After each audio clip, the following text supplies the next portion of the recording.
Joining us now from Riyadh, Saudi Arabia's Foreign Minister Adel Al-Jubeir. Mr. Minister, thanks for being here. Thank you for having me. You know that there is skepticism around the world, here in Washington, all over, of the latest explanation about the disappearance and then death of Jamal Khashoggi. I want to give you a chance to kind of lay out the latest explanation and how you came to this. We had an individual who came to the consulate. He was approached by members of the Saudi security team. They told us that he left the consulate. They came back to Saudi Arabia, filed their report to that effect. The custodian of the Holy Mosque, King Salman bin Abdulaziz, dispatched a team to investigate in Turkey with the Turkish authorities. The reports we were getting from Turkey did not comport with the reports that the team had provided to us after they returned to Saudi Arabia. The king then directed the public prosecutor to launch an investigation, which he did about 9 days ago. He discovered that there were discrepancies. We discovered that he was killed in the consulate. We don't know in terms of details how. We don't know where the body is. The public prosecutor then put out orders to detain 18 individuals for questioning and possibly facing trial. And the king also dismissed a number of senior officials in this area. This, Brett, is the first step of a long journey.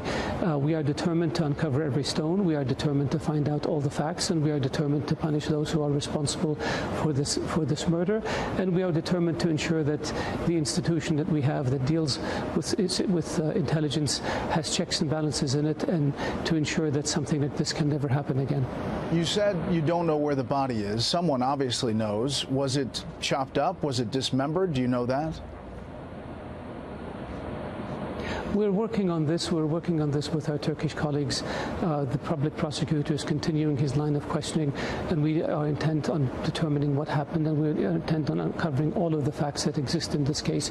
We want to make sure that we know what happened, and we want to make sure that those responsible be held to account. Why did it take 18 days for the Saudi story to kind of gel? You know, at first it was that he walked out of the consulate, and then it was silence for a while, and then this detailed explanation minus, you know, where the body is and who ordered it. We had reports that indicated that he left the consulate, and then, as I mentioned, our investigating team in Turkey discovered that there are elements that will contradict what was in the report.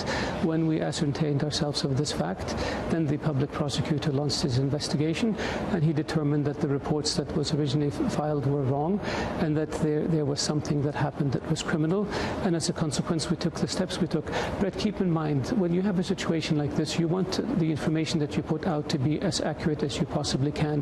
You don't want to put out speculation or hearsay or gossip, and these things take time. You may want to look back at the issue of Abu Ghraib and the timeline between when the incidents were discovered and when the U.S. government came out with an initial report of what happened. These things take time, and you want to be careful. You're an authoritarian government. You're saying that the Crown Prince, Mohammed bin Salman, did not know about this at all, even though there are members of this 15-person team that are closely aligned with him?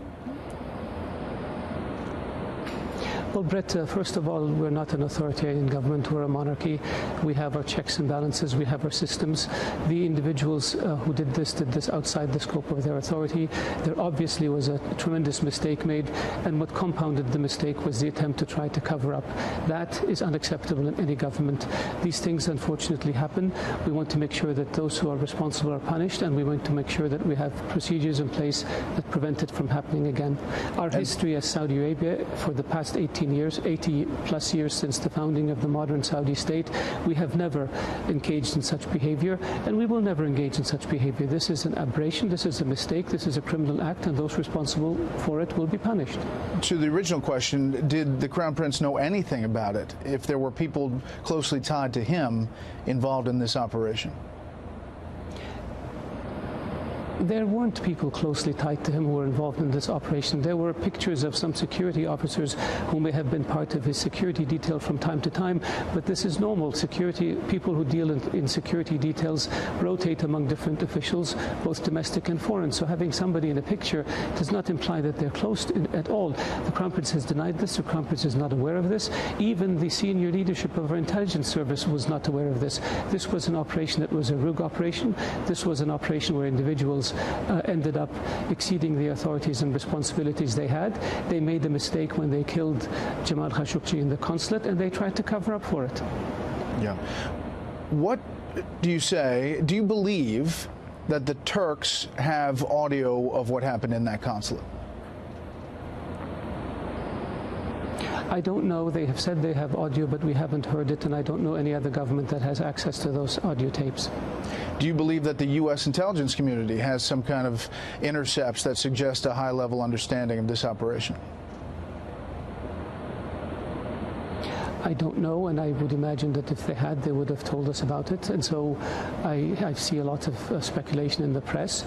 I see a lot of hearsay, and I see a lot of gossip. And I just caution people to be cautious, let the investigation in Turkey and in Saudi Arabia unfold, and when the results come out, we will know the truth. So, Mr. Minister, you understand the skepticism that this was somehow a fight that develops inside the consulate, and that a 60-year-old columnist, writer, is going to resist a 15-member security team, and that one of the members of the team was an autopsy specialist. How do you explain all of that? Well, Brett, I don't believe all 15 members were in the consulate when this happened. We are looking at every individual member of the team. We are trying to find out how they were assembled, how they were dispatched, and we're trying to ascertain the facts as to what happened in the consulate and what happened subsequent to that. We have said when we put out the initial results that these are initial results.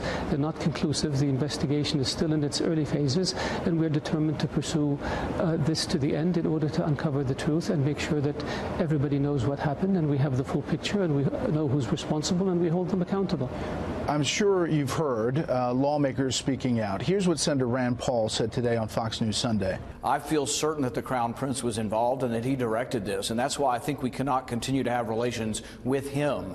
And so I think he's going to have to be replaced, frankly, but I think that sanctions don't go far enough. There are a lot of Washington lawmakers who are in that same boat. How do you respond to them? I find it very surprising that somebody 6,000 miles away can be certain about an event that happened 6,000 miles away with no access to information or intelligence. So this is a judgment call on the part of Senator Paul. This is not based in fact. It's just based on emotions and based on speculation. With regards to deciding who leads our country, this is a matter for Saudi Arabia to decide and nobody else. And I would respectfully urge members of Congress to wait until they have the facts and then judge the results of the facts and take positions then, but not jump to conclusions before something is concluded. There is the presumption of innocence until proven guilty. In this case, people have turned it upside down, unfortunately. Are you worried, fearful about something in this investigation showing you something that is different than the original story that you've put out now? We put out the version that we had based on the facts we had at the time. We will continue to put out information as it becomes available and as it is certified. We have been very clear that we will leave no stone unturned and that we will hold those accountable for these actions irrespective of where they are. And definitively, King Salman is standing behind the Crown Prince on all of this. The custodian of the two holy mosques, King Salman, is determined to see this investigation through, determined to ascertain the facts, determined to hold those responsible accountable, and determined to put in place policies and procedures and measures in the security services to prevent something like this from ever happening again. What will happen to the people who have been arrested surrounding this? This is up to the courts to decide. The public prosecutor will bring charges as the investigation unfolds. They will be referred to the courts, and the courts will sentence them. Do you have a message to the Khashoggi family today?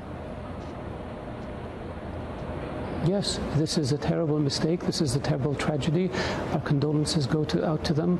We feel their pain, and I wish this didn't happen, and I wish that this could have been avoided. Unfortunately, a huge and grave mistake was made, and I assure them that those responsible will be held accountable for this.